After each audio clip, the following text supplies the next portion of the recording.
에스겔서 45장 말씀을 우리가 함께 읽어가는 날인데요. 이 45장의 내용에서는 하나님께서 구별된 땅에 대한 규례를 말씀하여 주십니다. 1절부터 8절 내용에서 확인하고요. 또 하나님께서 세우신 통치자들, 그들이 해야 될 직무가 무엇인가 하는 내용들을 이 9절로부터 17절까지 쭉 소개해 줍니다. 그리고 18절부터 마지막 절까지에서는 하나님 앞에 거룩하게 구별하여 지켜야 될 날들, 그것에 관한 기록을 우리에게 전달해 주고 있습니다.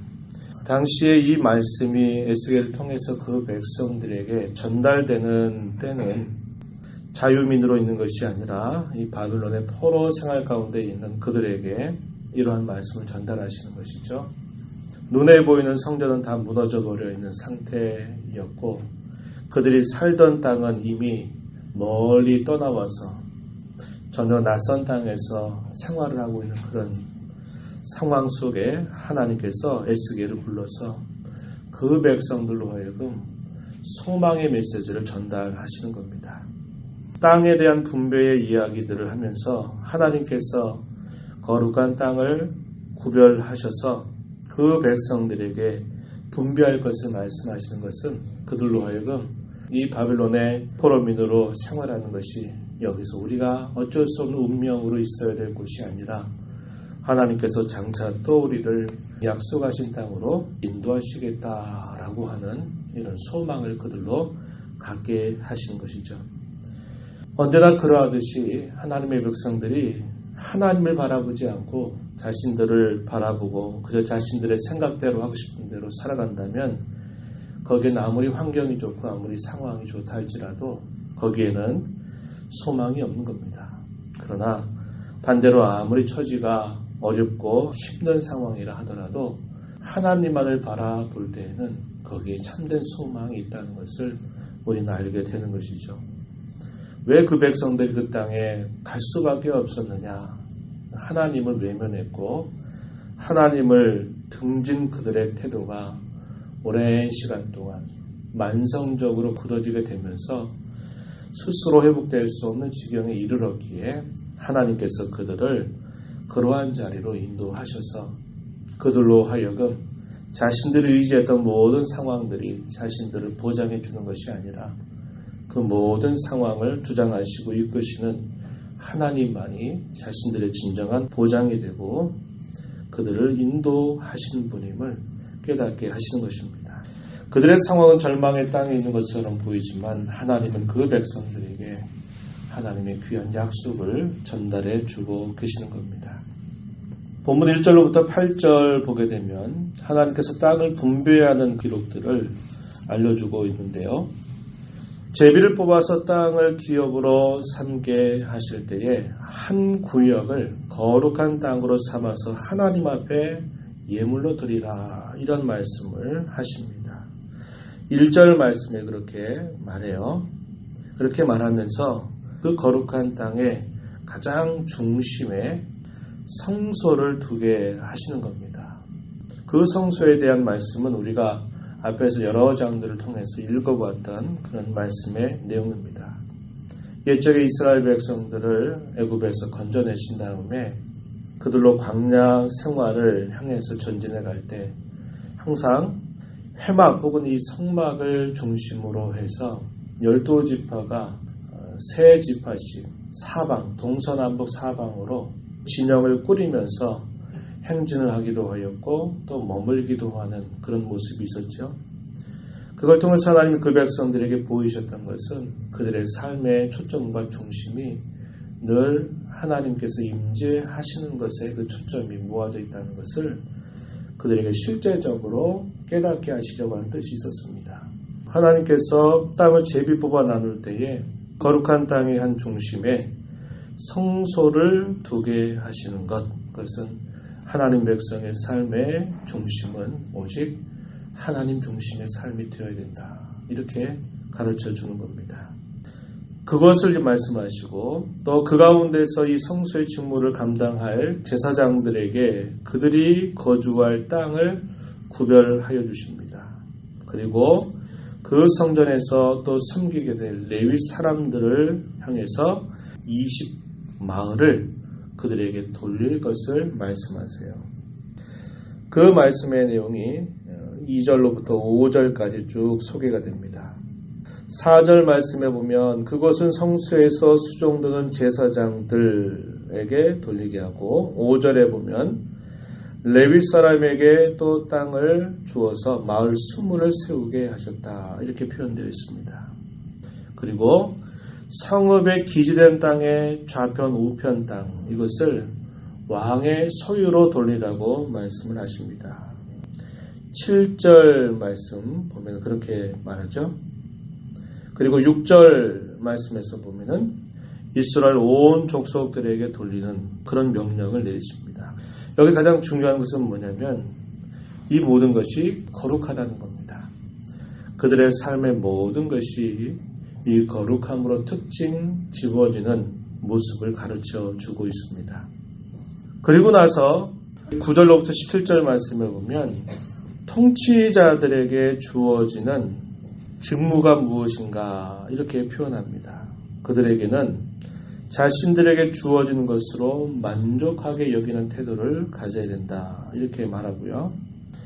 모든 포악과 겁탈을 제거해야 된다, 이렇게 말씀합니다. 정의와 공의를 향할 것을 그들에게 말씀하셔요. 9절 말씀에 이 통치자들이 반드시 지켜야 될 규례에 대해서 말씀을 해주십니다. 옛적의 아합 시절에 이 아합 왕이 자신에게 주어진 모든 특권과 또 모든 영예가 그에게 있었음에도 불구하고 나봇이라고 하는 사람이 가지고 있었던 그 포도원을 탐내서 마침내 이 나봇을 죽이고 그 땅을 자기 소유로 삼았던 그러한 일이 있었었죠. 이게 열왕기상 21장에 이러한 이야기가 있습니다. 왕은 자신에게 분배된 것, 자신에게 주어진 것으로 족한 줄 알아야 된다, 이렇게 말하면서 자기에게 주어진 권세를 악용하지 말고 하나님을 경외함으로 정의와 공의를 행해야 된다, 이 사실을 가르쳐 줍니다.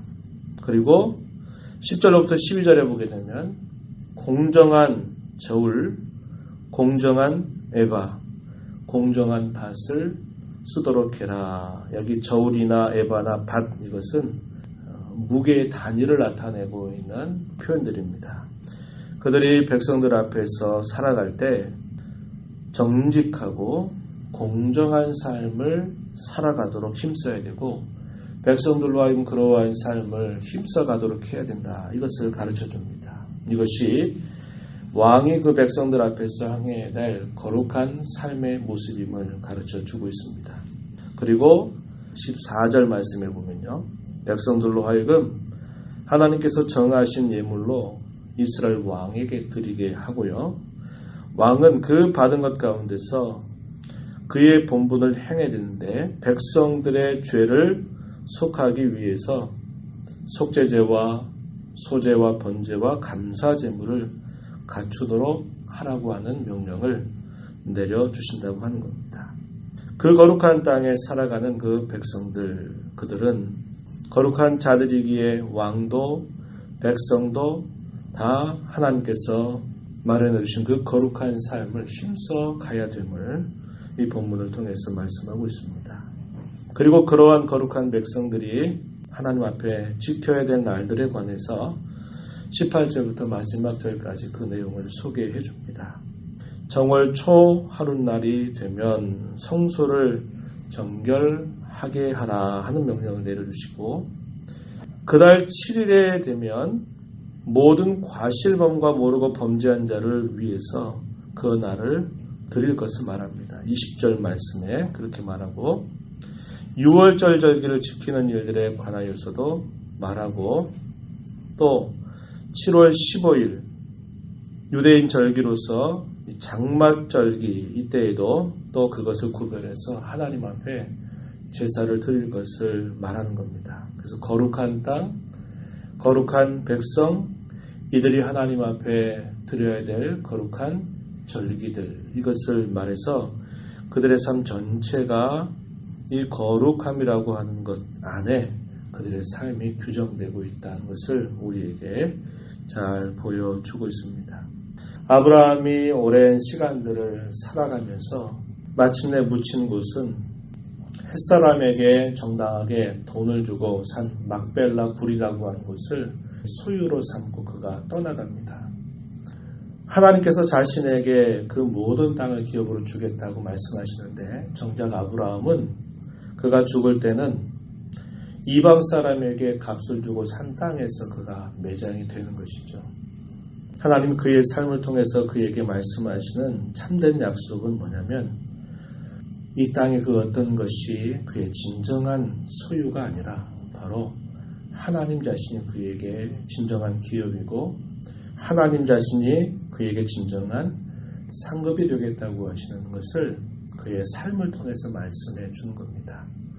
저와 여러분 이 땅에 살면서 아무리 많은 소유를 갖고 많은 땅을 갖는다 한들 그것이 우리에게 처음에는 기쁨이 되겠지만 그것이 시간이 흘러간다 해보세요. 그럼 그것이 언제나 우리에게 기쁜 일이 되지 못합니다. 돈이 없을 때 돈이 생기면 그 돈 때문에 기뻐하지만 그 돈이 너무나 많아 보세요. 그럼 그것도 하찮아지는 것입니다.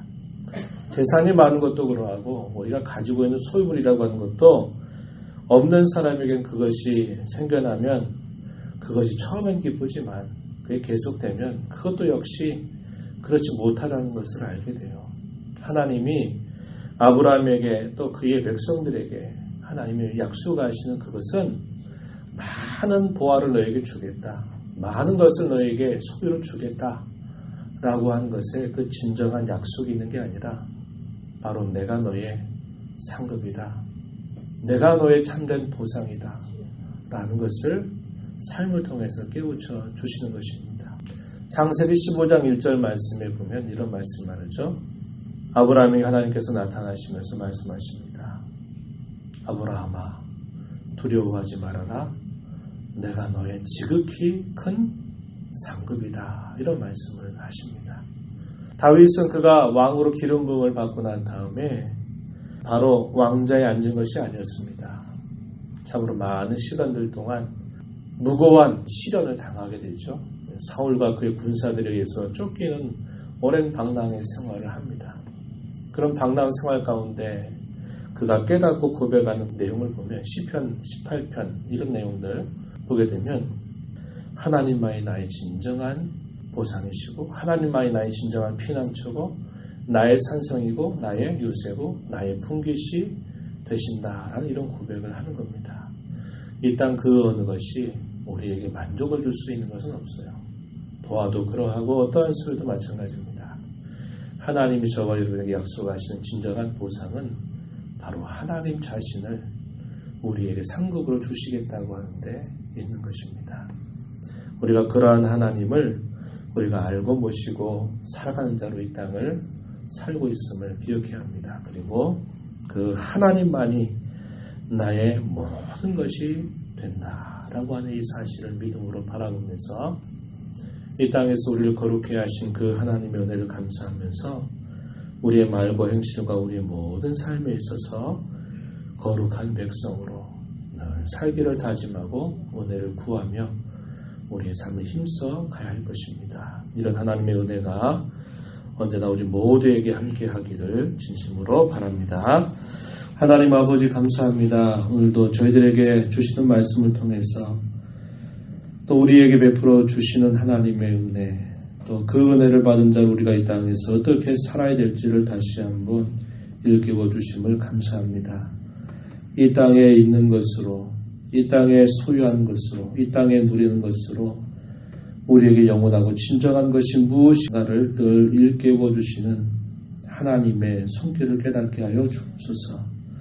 우리가 이 땅에서 많은 보화를 가지고 또 우리가 이 땅에서 많은 것을 소유해야 한다고 하는 것은 우리에게 언제나 즐거운 일이 아님을 알게 됩니다.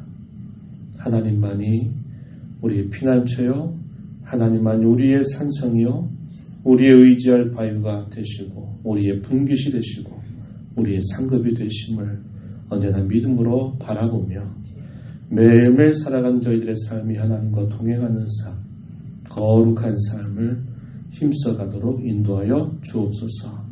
은혜의 보호자 앞에 나와서 하나님의 은혜를 구하며 이 하루를 시작하는 모든 종들의 간구를 들어주시오며 성령께서 음성 들려주셔서 주의 말씀에 순종하여 주께 영광 돌리는 복된 삶 살게 하여 주옵소서. 예수님 이름으로 기도하옵나이다. 아멘.